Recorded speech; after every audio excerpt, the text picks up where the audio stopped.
우리가 계속해서 지난주에 이어서 다니엘서의 말씀을 연속해서 우리가 은혜를 나눕니다. 우리가 지난주에는 믿음으로 서다 다니엘 1장의 말씀을 우리가 함께 은혜를 나눴습니다. 다니엘과 친구들이 왕의 음식 앞에서 믿음의 결단을 내렸고 그 작은 결단이 그들의 삶을 이끌었습니다. 오늘은 그 다음 장면을 우리가 보고자 합니다. 여러분, 작은 결단을 내린 사람들이 큰 시험을 만날 때 무엇이 일어나는지 우리에게 오늘 말씀은 전해줍니다. 또 이것을 우리가 깨닫고자 원하고요.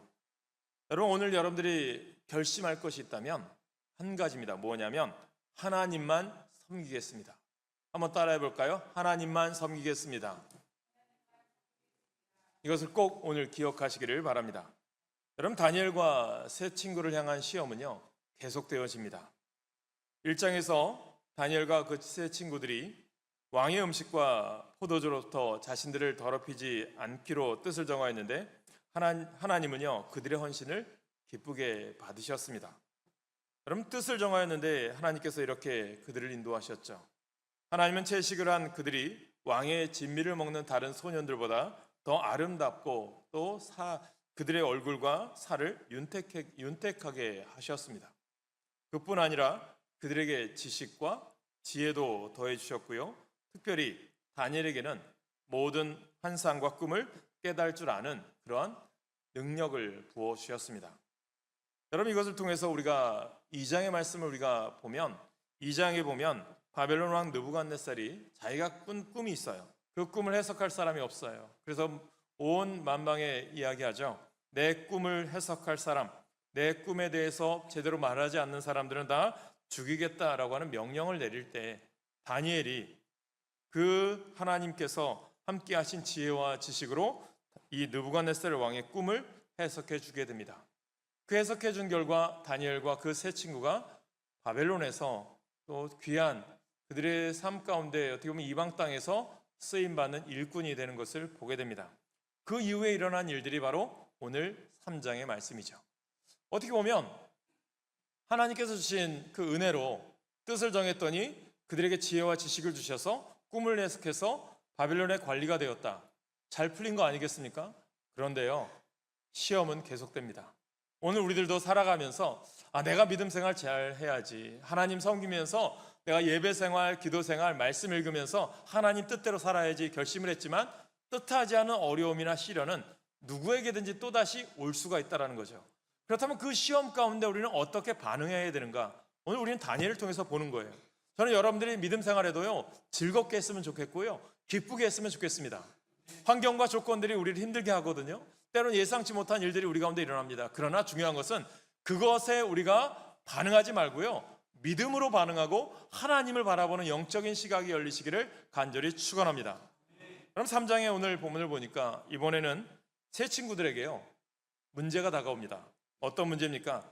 좀 느부갓네살이 그래도 꿈을 꾸게 되었고 이 꿈을 통해서 해석을 받으니 그래도 나에게 또 왕권을 강화해야 되겠다, 나라의 멸망이 다가오면 안 되겠다 싶어서 금신상을 만들죠. 큰 자신을 권세를 내세울 만한 동상을 만든 겁니다. 금으로 만든 거죠. 그곳에서 어떻게 합니까? 사람들마다 너희들이 이 금신상을 볼 때마다 나를 생각해서 절하지 아니하면 당신들 다 용광로 같은 풀무불에 다 던져놓겠다, 이렇게 금령을 내립니다. 이 위기 가운데 제 친구가 어떻게 믿음을 사용하는지, 그들의 믿음은 어떻게 증명되고 있는지 우리가 살펴보려고 합니다. 우리의 삶에도 크고 작은 문제는 계속 생길 때가 있어요. 저는 오늘 이 예배를 드리는 우리들이 믿음이 더욱 강건해져서 하나님의 약속을 의심하지 않고 믿음에 더욱 견고해져서 이 다니엘의 세 친구처럼 사드락, 메삭, 아벳느고처럼 하나님의 인도함을 받으며 하나님께만 영광 돌리는 여러분 되시기를 간절히 축복합니다. 여러분, 오늘 우리 가운데도 풀무불 같은 시험은 다가오는 것 같아요. 우리가 아는 것처럼 직장에서 불의에 타협하게 할 때가 있어요. 또 직장의 승진을 위해서 또 우리가 하지 말아야 할 일들을 하게 할 때가 있어요. 가정에서도 보면 부부간의 갈등, 또 고부간의 갈등, 또 명절이 다가오니까 또 갈등들이 많이 있어요. 또 학교에서 보면 우리 학생들 또 여러 가지 왕따라든가 아니면 요즘 이 시대에 학생들이 얼마나 많이 서로가 서로를 괴롭히는 일들이 많은지 모르겠어요. 안타까울 때가 있어요. 그런 외로움과 눈치, 또 인터넷 속에서 나오는 음란물, 이런 유혹과 이런 세상에 노출되어 있습니다. 또 보면 동성애라든가 이런 시대에 계속해서 우리를 유혹합니다. 여러분, 이 시대는 우리가 보면 똑같이 느부갓네살이 세운 금신상과는 같지 않더라도 다르게 생겼을 뿐이지 그와 비슷한 유혹들은 누구에게나 다 있다라는 것입니다. 그래서 오늘 저는 이 다니엘서 3장을 통해서 이런 시대 속에서 우리가 어떻게 이 시험을 인식하고 어떻게 결단하며 하나님께서 어떻게 이들과 함께 하시는지에 대해서 말씀을 통해서 교훈을 받고 오늘 우리들도 하나님께 쓰임 받는 날마다 삶 가운데 승리하는 우리가 되길 소망하며 오늘 말씀을 나누려고 합니다. 첫 번째는요, 세상은 끊임없이 우리의 믿음을 시험을 하게 됩니다. 본문의 첫 번째 장면은 느부갓네살 왕이 만든 거대한 금신상이 등장을 하겠죠. 한번 상상해 보세요. 높고 웅장한 신상 앞에서 온 나라 사람들이 모였습니다. 그리고 왕은 명령하죠. 당신들 이 신상 앞에 나를 생각하듯이 내가 왕이니까 절을 해라. 순종하지 않으면 뜨거운 저 풀무불에 다 던져놓겠다라고 합니다. 이게 무슨 의미입니까? 권력, 공적인 명령, 어떻게 보면 신앙의 자유를 억누르는 그런 상황이 되었습니다.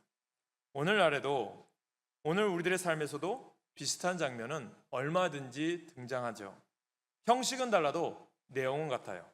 직장에서 규정, 아니면 사회의 관습, 강한 대중적인 여론, 혹은 종교적, 정치적 요구가 우리의 신앙 선택을 압박합니다.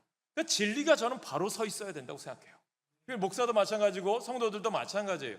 하나님이 기뻐하지 않는 것들은 철저하게 버리셔야 되거든요. 그러니까 우리가 항상 생각했을 때 이것이 내가 말을 하거나 내가 이것을 어떤 선택을 할 때 이것이 하나님이 기뻐하고 하나님이 싫어하는 것들이 무엇인지를 분별할 수 있는 지혜가 우리 가운데 필요하거든요. 또 내가 가야 할 자리인지 내가 가지 말아야 될 자리인지를 분별할 수 있는 지혜도 우리 가운데 필요하다는 것입니다. 그렇기 때문에 오늘 이 시대도 우리에게 똑같이 느부갓네살 왕처럼 우리를 압박하거나 우리에게 힘들게 하는 유혹들이 있습니다. 심지어 여론이라고 하는 이유로 다수라는 이름으로 선을 건드릴 때도 있어요. 야, 다들 다 그렇게 하는데 너만 다르냐? 이렇게 질문할 때도 있지 않습니까? 야, 너만 예수 믿어? 그런 말을 우리가 수없이 많이 하지 않습니까? 참 무서운 시험이라고 생각해요. 여기서 우리가 먼저 해야 할 일은 뭐냐면 이 시험을 정확하게 우리 가운데 인식하셔야 돼요. 시험은 언제나 합리적으로 들리거든요. 합리화의 모습으로 옵니다. 느부갓네살의 명령도요, 쉽게 얘기하면 국가의 통일과 질서를 위한 요구처럼 들렸을지 모릅니다. 절하면 평안, 절하지 않으면 혼란, 이런 논리로 덮여 있지 않습니까? 쉽게 얘기하면 일제시대 때 신사참배 얼마나 기독교계를 흔들었습니까? 쉽게 얘기하면 저게 절하는 게 뭔 우리에게 무슨 상관이야? 신사참배라도 내가 예수 믿는 것과 무슨 상관이야? 그냥 내가 생존하기 위해서 할 수도 있는 거지 라고 하면서 쉽게 우상 숭배했던 사람들이 많아요. 기독교계에도 그것 때문에 얼마나 많이 흔들렸는지 몰라요. 그래서 그것에 대해서 기독교계에서 얼마나 많은 회개를 하는지 모르겠습니다. 오늘 우리들에게도 똑같은 유혹들이 있는 거죠. 진리가 살아있기를 간절히 축복합니다. 믿음이 살아있기를 간절히 축복합니다. 여러분, 현대의 시험도 이와 같습니다. 야, 이 정도는 관행 아니야? 이 정도는 눈 감아줘도 되지 한 번쯤은 괜찮아. 이렇게 들려올 때 우리는 이미 시험 한가운데 서 있는 것과 마찬가지라는 것입니다. 여러분, 지금 우리들 가운데 있는 큰 시험이 무엇이라고 생각하십니까? 여러분, 어떤 시험에 노출되어 있나요? 직장 속에 있으십니까? 아니면 가정에서 있습니까? 아니면 학교에서 있습니까? 아니면 스마트폰과 인터넷 속에서 은밀한 유혹에 노출되어 있습니까? 더군다나 시험은 혼자서만 겪지 않습니다. 사회적 압박, 동료들의 시선, 가정의 기대가 복합적으로 올 때 우리는 혼자서 결정하기 어렵습니다. 그래서 깨닫는 게 뭐냐면 여러분 가운데 왜 목사로서 여러분에게 예배 생활 잘 하십시오, 속회를 모이십시오, 선교회 잘 모이십시오, 교회 봉사 열심히 하십시오 하는 이유가 뭘까요? 다 이유가 있어요. 여러분, 다니엘이 있어서 이 세 친구들에게는 정말 감사한 것 같아요. 믿음의 동역자들인 것 같아요. 동역자들이죠. 한 사람이라도 야 우리 그냥 하면 안 돼? 이런 말이 없어요. 성경에 보면 세 명이 똑같이 결심을 하고요, 똑같이 서로 권면합니다. 하나님 앞에 그렇게 하지 아니하실지라도 하나님, 내가 주님을 향하여 믿음을 지키겠습니다. 불불에 들어갈지라도 하나님을 향한 믿음 굳건하게 지키겠습니다라고 하는 결심을 이들이 하게 합니다. 그게 얼마나 힘이 되겠습니까? 저는 오늘 여러분 가운데도 서로가 서로에게 믿음의 아름다운 동역자들이 되시길 간절히 축원합니다. 서로가 유혹 속에 노출되어 있을 때 서로 권면해 주는 거예요. 가정에서든 직장에서든 여러 삶 가운데 우리 성도들 가운데 때로는 힘들고 어려운 일을 서로가 이야기할 때 중보기도 해주시고 서로를 권면해 주세요. 믿음으로 갈 수 있도록. 그것을 서로에게 질타를 하거나 시기하거나 질투하지 마시고, 믿음은 하나 된 공동체 아닙니까? 누구 안에? 예수 안에. 예수님은 그런 사람들에게 다가가시고 함께 하신 것을 우리는 성경을 통해서 볼 수 있지 않습니까? 그러므로 여러분들, 공동체를 왜 허락하셨을까요? 서로가 도우라고 허락하신 거죠. 이 세 친구가 공동으로 결심한 중요한 이유는 그들의 개인적인 것들이 신념을 넘어서 공동체의 고백으로 시험에 맞서 나갑니다. 오늘 우리들도 개인적 결단 못지않게 교회 공동체의 결단이 중요한 거예요. 그래서 교회가 바로 서야 됩니다.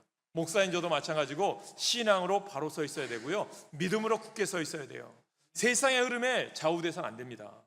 여러분, 안타까운 게 요즘 정치적이나 이런 것들이 너무 양극단화돼 있어서 쉽게 얘기하면 어떤 목사님 이런 얘기 하더라고요. 주일 예배 설교하는데 파란 넥타이 하면 뭐라 그러고 빨간 넥타이 하면 또 뭐라 그런대요. 그래서 어떤 색깔의 넥타이를 맬까 갈등한대요. 여러분, 이게 우리들이 이 시대 속에서 정말 안타까운 시대 아닙니까? 여러분, 우리가 서로를 해서 믿음으로 하나 되어야 되는데 서로가 질투하고 서로가 시기하고 다투는 모습들이 안타까운 거예요. 오직 우리는 누구로 믿는 신앙이 되어야 돼요? 예수 그리스도 안에서 믿는 신앙이 되셔야 됩니다. 여러분들의 각자의 성향도 있을 수 있지만 교회 안에서는요, 예수 그리스도로 하나 되셔야 됩니다. 정말 우리들의 삶 가운데 이것이 주님이 원하는 삶이고 주님이 기뻐하는 삶인가를 분별할 줄 아는 지혜가 있기를 간절히 축원합니다. 그래서 분별할 때 어떻게 하셔야 돼요? 어떤 성향이든 간에 그 사람들이 하는 일들이 예수님의 관점으로 볼 때 옳고 그름이 있는가를 바라보셔야 된다는 거예요. 그것이 바로 설 때 여러분 신앙에 굳건한 믿음이 설 줄 믿으시길 간절히 축원합니다. 마지막으로 오늘 말씀을 통해서 드리고 싶은 도전이 이래요. 시험을 시험으로 인식하셔야 돼요. 합리적인 말들, 관습의 권위 뒤에 숨은 유혹들을 꿰뚫어 보실 수 아셔야 돼요. 시험을 알면 반응을 준비할 수 있습니다. 다니엘과 친구들이 준비했듯이 우리들도 준비되어 있는 신앙이 되시길 간절히 축원합니다.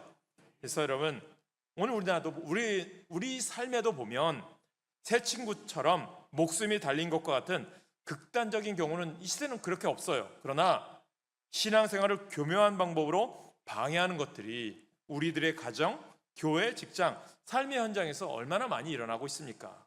그래서 영적 전쟁인 삶 속에서 우리들이 꼭 깨달아야 될 것, 우리는 누구 편에 서셔야 돼요? 하나님 편에 서세요. 주님 편에 서시길 간절히 축원합니다. 할렐루야. 두 번째는요, 오늘 다니엘과 새 친구를 통해서 보는 것은 믿음은 결단으로 드러납니다. 결단하셔야 된다는 거예요. 오늘 여러분들이 말씀을 들었어요. 설교를 들으면 여러분, 내가 신앙으로 살겠습니다 라고 하는 결심이 있어야 된다는 거예요. 어떻게 해요? 그렇게 하지 아니하실지라도. 예수 믿습니다 라는 것은 끝이 아니라 더 성숙한 신앙이 되라는 거예요. 오늘 본문의 핵심 장면이겠죠. 왕의 명령을 거부한 사드락, 메삭, 아벳느고는요, 왕 앞에 불려가서 마지막 기회를 얻어요. 마지막 기회예요. 우리 같이 읽어볼까요? 17절 18절 시작. 왕이여, 우리가 섬기는 하나님이 계시다면 우리를 맹렬히 타는 풀물 가운데에서 능히 건져내시겠고 왕의 손에서도 건져내시리이다. 그렇게 하지 아니하실지라도 왕이여, 우리가 왕의 신들을 섬기지도 아니하고 왕이 세우신 금신상에게 절하지도 아니할 줄을 아옵소서. 아멘. 이 고백이 얼마나 강력합니까? 이제라도 너희들 살려줄게. 근데 그들은 어떻게 합니까? 아닙니다 라고 해요. 아니요. 결단의 질이라고 생각해요. 많은 사람들이 믿음의 말을 할 수 있거든요. 믿음의 말. 주님, 더 도와주실 줄 믿어요. 주님이 우리와 함께 하실 줄로 믿어요. 그러나 저는 우리 교회 성도들의 신앙이요, 여기서만 끝나는 것이 아니라 사드락, 메삭, 아벳느고처럼 한 단계 더 성숙하셨으면 좋겠어요. 뭐냐면 그들에게 있어서 믿음은 결과에 매이지 않는 거예요. 여러분 어떻습니까? 여러분들, 우리들은 신앙이 결과에 너무 매이거든요. 하나님 뭔가 주시면 좋아지는 것 같아. 근데 때로는 시험이 오면 아닌 것 같아. 이렇게 하지 마세요. 어떤 상황과 어떤 삶에서도 하나님은 나와 함께 하셔. 때로는 내가 힘들고 어려운 삶 가운데도 주님은 함께 하셔요. 고난을 통해서도 하나님은 역사하실 줄 믿어. 이것이 신앙의 참된 고백이 되어야 한다는 거예요. 하나님이 나를 구원해 주실 것이라고 하는 확신, 만일 그렇지 않으시더라도 하나님 나라의 영광이 있어. 나는 이 땅이 아니라 천국이 있어. 그 신앙을 버리지 않겠다는 말입니다. 설사 그렇지 않더라도, 그렇게 하지 아니하실지라도 믿음의, 저는 이것을 온전함이라고 말씀드리고 싶어요. 온전한 믿음, 성숙한 온전한 믿음. 저는 여러분 온전한 성숙한 믿음 가지세요. 여러분, 주님은 여러분과 함께 하세요. 여러분 삶을 다 인도하실 줄 믿습니다. 그래서 목사는 우리 교회 성도들이 잘 되길 바라거든요. 여러분, 믿음은 무엇 때문에 존재한다고 생각하십니까? 복 받기를 원하십니까? 불이익을 피하기 위해서입니까? 뭐 그런 것도 있을 수 있어요. 우리들이 뭐 기복신앙일 수도 있지만 복을 받기 원하죠. 누구나 다 잘 되기를 원하고. 그런데 저는 한 단계 더 나아가셔야 돼요. 하나님을 사랑하기 때문에 믿음 가지세요. 왜? 창세전에 이미 우리를 사랑하셔서 이 땅에 나를 보내셨잖아요. 그 하나님은 우리를 존귀하게 여기시는 하나님이세요. 맥스 루케이더 목사님이 쓴 책 하나, 만화책이 있어요. 설교를 좀 하면서 그 만화책을 접하게 되었는데, 어떤 내용이냐면 어떤 큰 사람이 작은 나무 인형들을 만드는 거예요. 좀 동화니까, 동화 속 이야기거든요. 이 만든 이 나무 인형들이 다 움직이는 거예요. 살아 움직이는 거예요. 그런데 보니까 어떤 만든 인형이, 그 인형들만의 규칙이 있어요. 서로 간에 나무 인형들이 좋은 말을 하면 별 스티커를 붙여주고, 나쁜 일을 하면 뭐 녹색의 그린 스티커에 점 하나 있는 것을 몸에다 붙여줬어요. 그러니까 서로가 서로를 이렇게 붙여주는 거 아닙니까? 그런데 어느 날 이 주인공으로 나오는 이 사람이, 이 인형이죠, 나무 인형이 어떤 여자 인형을 보았는데 그 몸에 아무것도 붙여 있지 않는 거예요. 그래서 이 사람이, 이 나무 인형이 나도 한번 붙여봐야지 했더니 별표 스티커를 붙여도 흘러내려 버리고, 그린 점 있는 스티커를 붙여도 흘러내리는 거예요. 그 이유가 뭘까 궁금해하는 거예요. 그랬더니 그 여자 나무 인형이 이런 얘기합니다. 자기가 힘들고 어려울 때마다 나는 나를 만든 그 사람에게 찾아가서 나를 고백해. 그러면 그분은 나한테 이런 얘기해.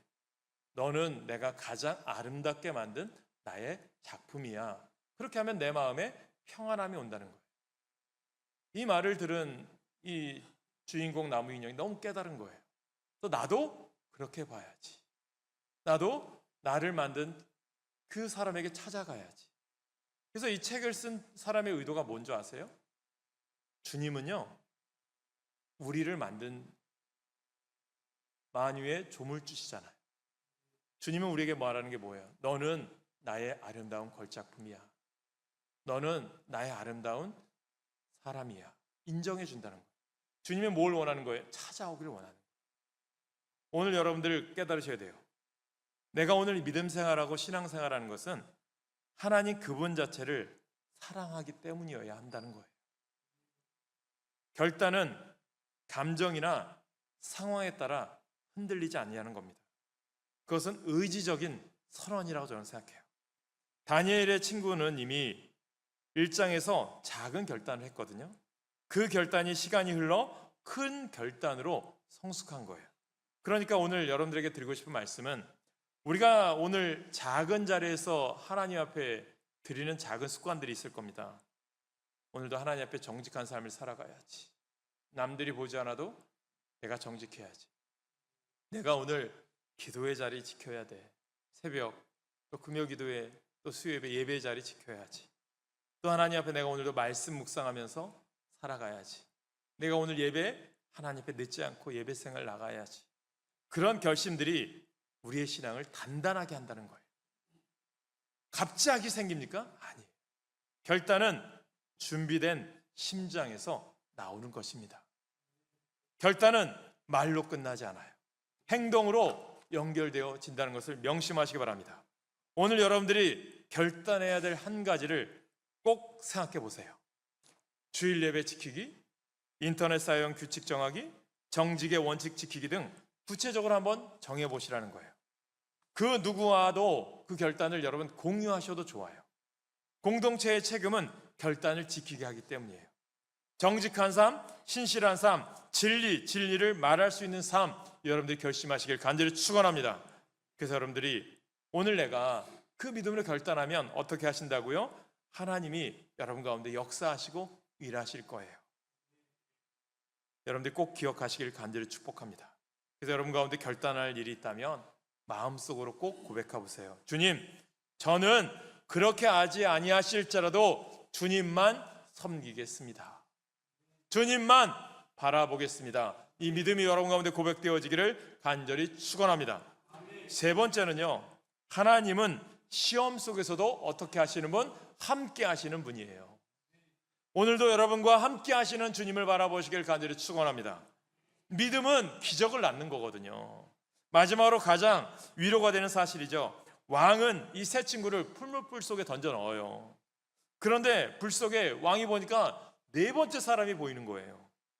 신의 아들과 같다라고 이야기하죠. 이건 비유적 표현을 넘어서 아마 왕이 보할 때도 야, 저들이 하나님이 저들과 함께 하시는구나, 이것을 드러내신 거겠죠. 여기서 우리가 알아야 할 점은요, 두 가지라고 생각해요. 첫째는 하나님은 시험을 없애기만 하는 분이 아니에요. 이것을 아셔야 돼요. 오늘 여러분들에게 중요합니다. 예전에 말씀드렸잖아요. 에반스 올마이티라고 하는 현대판 노아의 방주를 만드는 미국의 상원의원 이야기. 여러분들 들어보셨잖아요. 하나님 앞에 여러분들이 시험을 없애주세요 라고 하는 것을 기도를 할 때 하나님은 여러분 가운데 그럼 시험 다 없애주시나요? 아니죠. 시험을 이길 강한 믿음을 주시는 분임을 명심하시길 간절히 축원합니다. 하나님을 경험하기 원하시죠? 하나님을 경험하기 원하는 사람들에게 주님은 뭘 원하세요? 경험할 수 있는 여러분의 경험의 기회를 주시는 줄 명심하시길 간절히 축원합니다. 이것이 오늘 우리들이 깨달아야 될 삶인 거예요. 오늘 우리들이 막연히 1차적인 믿음이 아니라 더 뛰어넘는 신앙이 되시길 간절히 축원합니다. 다니엘에게 있어서 기도한 게 뭐예요? 하나님, 시험 없애주세요. 풀물불 없애주세요 기도한 거예요? 아니에요. 풀물불일지라도 하나님, 그렇게 하지 아니하실지라도 저는 주님을 의지하며 나아가겠습니다. 이것이 오히려 하나님의 영광을 돌리는 일이라면, 이것이 오히려 하나님 함께하는 것을 경험하는 일이라면 담대하게 나가겠습니다. 이것이 신앙인의 삶이라는 것입니다. 사랑하는 성도 여러분, 때로는 시험을 허락하신다는 거예요. 다니엘과 친구들은 결국 불 속에 던져지잖아요.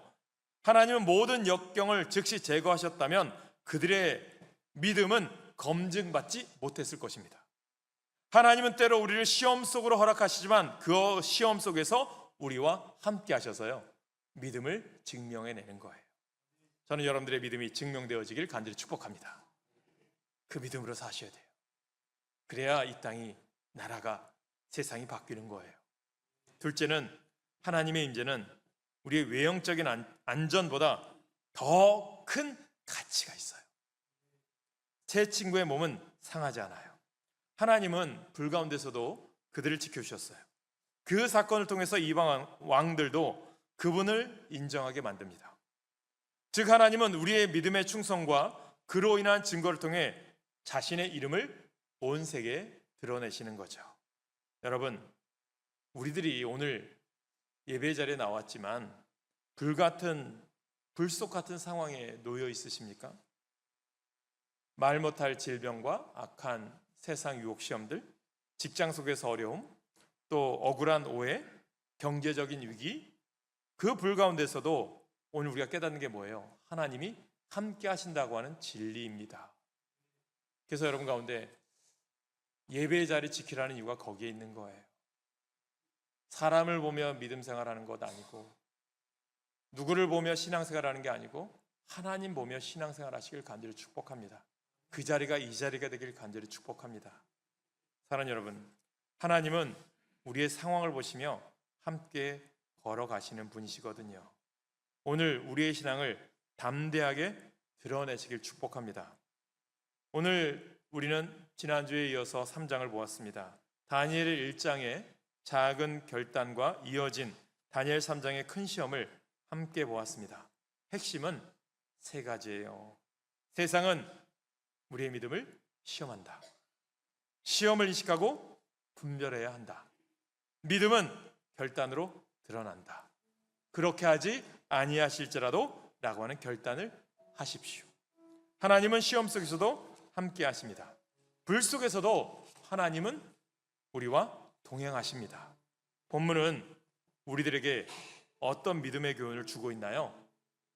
믿음은 결단을 요구한다는 거예요. 믿음은 기적을 낳고요, 하나님의 영광을 드러냅니다. 사드락과 메삭과 아벳느고와 같이 세상의 위협과 유혹 앞에 굴하지 않고 믿음의 정절을 지키며, 바벨론과 같은 이 세상이잖아요, 믿는 자로서의 정체성을 우리가 드러내시길 소망합니다. 그렇게 하지 아니하실지라도의 신앙을 고백하며 때를 따라 도우시는 하나님의 은혜를 충만하게 체험하는 오늘 예배드린 성도 되시길 간절히 축복합니다. 그때 하나님 우리 가운데 역사하실 거예요. 사랑하는 여러분, 우리가 다음 주에도 그 다음 주에도 계속 다니엘을 볼 거예요. 저는 오늘 여러분들이 다음 주에는 아마 추석 명절 앞두기 때문에 명절에 대한 말씀을 여러분 가운데 드릴 수도 있겠지만, 오늘 우리가 볼 다음의 말씀 다니엘은 사자굴 6장의 말씀이죠. 다니엘에게 있어서 인생 속에서 꼭 지켜온 영적인 습관이라고 할까요? 하루에 3번씩 예루살렘을 향하여 창문을 열고 기도했던 삶. 그 습관 때문에 모함을 받아요. 기도했더니 어려움이 와요. 결국 사자굴에 던져지죠. 여러분 같으면 어떻겠습니까? 우리들은 쉽게 예수 믿는 것 때문에 교회 안에서 누구누구의 말과 누구누구의 행동 때문에 시험 들잖아요. 안타깝지 않습니까? 어떻게 보면 똑같은 상황인 것 같아요. 우리들도. 사랑하는 여러분, 풀무불 시험이나 사자굴 시험은 닮은 듯 달라요. 풀무불은 왕이 세운 금신상 앞에서 믿음을 지킬 것이었다는 문제였다면, 사자굴은 자신만의 은밀한 신앙생활, 습관, 기도 생활이겠죠. 오늘날 우리가 직장에서나 가정에서 학교에서 겪는 시험이 풀물불처럼 공개적으로 나타나 있는 이런 시험이나 어려움일 수도 있겠지만, 우리가 다음에 볼 말씀은 사자굴의 시험은 너가 하나님 앞에 진실한 신앙인으로 살아가고 있느냐라고 하는 개인적인 신앙을 점검하는 거겠죠. 오늘 여러분들이 깨달으셔야 돼요. 저는 오늘 작은 결단하시길 축복합니다. 시험 앞에서 굳건한 믿음 가지시고 나갈 바랍니다. 우리가 그리 아니하실지라도 고백을 할 수 있는 담대함을 허락하시고 불 속에서도 함께 하심을 믿는 여러분 되시길 축복하면서 무리를 걷는 자라고 하는 찬양을 합니다. 이 찬양의 배경은 오래된 찬양이더라고요. 예수님께서 갈릴리 호숫가, 요한복음 21장에 대한 내용이죠. 제자들이 십자가에 달리신 예수님을 보다가 다 자신의 삶의 자리에 돌아갔을 때 예수님이 그들에게 다가갑니다. 갈릴리 호숫가에 다시 가서, 그리고 오른편에 그물을 던져라. 예수님인지 몰라요. 그때 153마리의 물고기가 잡히죠. 153. 그리고 나서 비로소 예수님을 봅니다. 그리고 그들 가운데 주님이 말씀하시는 거죠. 거친 파도, 베드로에게 다시 한번 믿음을 회복시키는 거예요. 내가 나를 보고 바다를, 갈릴리 호수를 걸었던 것처럼, 또 빠져가는 그에게 손을 내밀었던 예수님을 찾기를 원하는 마음이 이 찬양입니다. 저는 오늘 주님은 똑같은 내용 같아요. 다니엘과도 함께 하셨던 하나님, 베드로에게 손을 내미신 예수님, 그분은 오늘 우리 가운데도 손을 내밀고 계세요. 주님 붙들고 나아갑시다. 여러분들 맡겨진 사명을 감당하면서 우리 교회를 위하여 이 세상을, 이 지역을 바꾸는 일에 앞장섭시다. 그 결단하는 마음으로 우리 찬양합시다. 주님 나를 부르시니 두려움 없이 배에서 나아가리라. 주님 나를 부르시니 주님 내게 오라 하시니. 우리 찬양하겠습니다.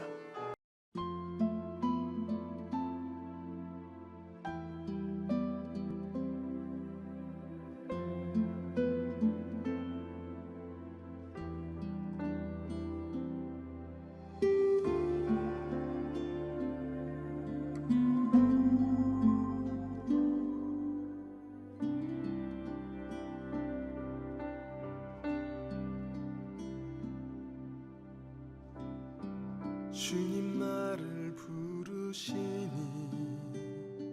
두려움 없이 배에서 나아가리라. 주님 나를 부르시니 주님 내게 오라시니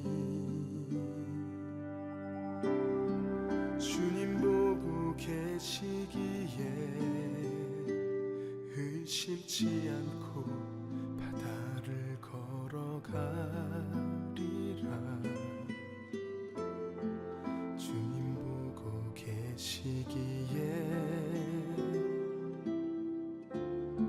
주님 여기 계시기에 주님 여기 계시기에 이 기쁨 바다가 반석이 되고 주님 여기 계시기에 반석 위를 내가 걸어가리라. 주님 여기 계시기에 저거친 파도가 반석이 되고 주님 여기 계시기에 반석 위를 내가 걷습니다.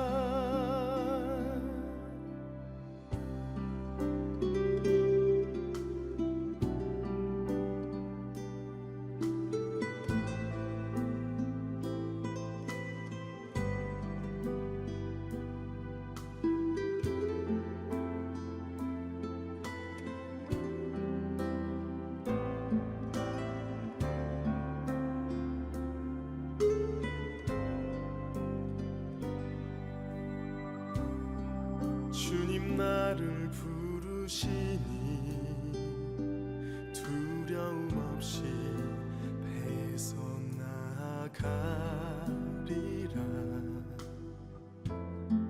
주님 나를 부르시니 주님 내게 오라시니 주님 보고 계시기에 의심치 않고